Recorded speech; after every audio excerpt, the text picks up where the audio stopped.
त्रिवेणी, शिव महापुराण में 3 त्रिवेणी का स्मरण किया गया।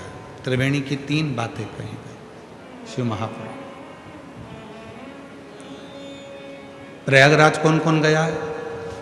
हाथ उठाओ जरा जो प्रयागराज गए। 3 त्रिवेणी है ना वहाँ पे, 3 नदियाँ कौन कौन सी? गंगा, यमुना, सरस्वती, त्रिवेणी। पर वेदव्यास जी ने तो शिव महापुराण की विद्येश्वर संहिता के 17 नंबर अध्याय में त्रिवेणी का वर्णन कर दिया।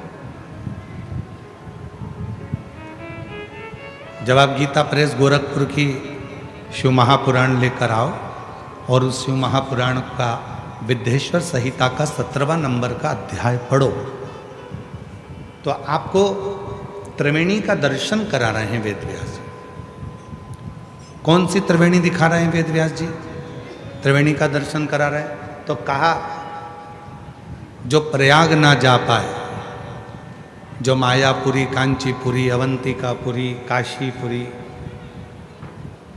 जगन्नाथपुरी, जो अन्य पुरियों में भी ना पहुंच पाए, अगर वो इस त्रिवेणी का संगम करे तो उसको हजारों हजारों तीर्थों के फल प्राप्त हो जाते हैं। वो कौन सी त्रिवेणी है?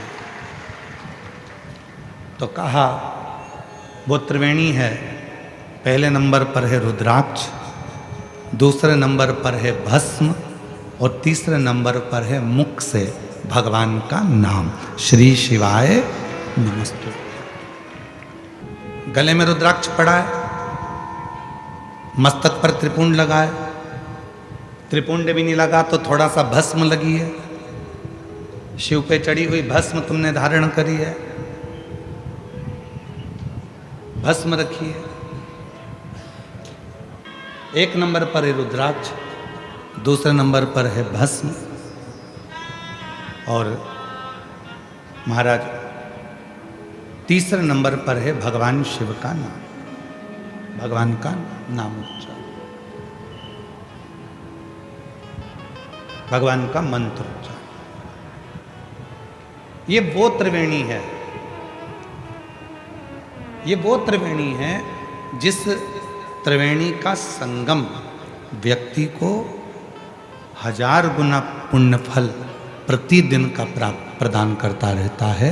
हमारे संचित जीवन के पाप जितने हैं वो सारे पाप अपने आप समाप्त होते चले जाते हैं त्रिवेणी के संगम से। ये त्रिवेणी संगम, जब आप लोग, संपूर्ण दुनिया के लोग जब भगवान शंकर के मंदिर में 1 लोटा जल चढ़ाने के लिए जाते हैं तो त्रिवेणी का स्नान रोज होता है। गले में रुद्राक्ष पड़ा हुआ है,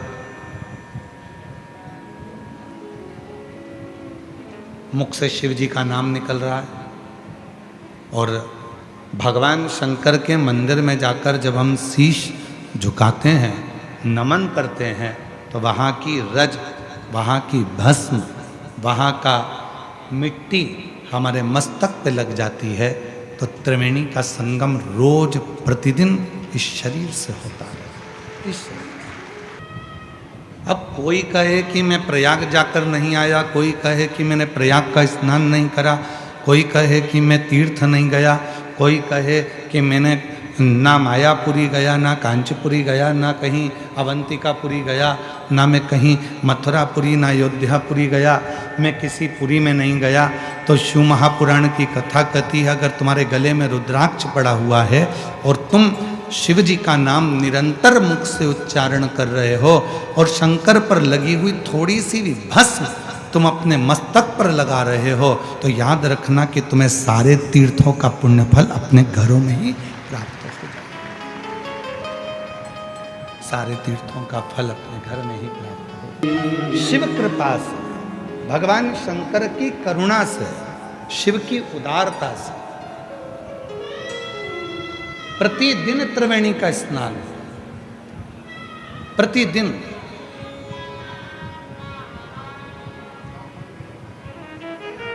बस अपने गले में एक रुद्राक्ष को धारण कर कर रखिए। मुख से श्री शिवाय नमस्तुभ्यम कहते रहिए। भगवान शंकर के नाम का उच्चारण करते रहिए, स्मरण करते रहिए।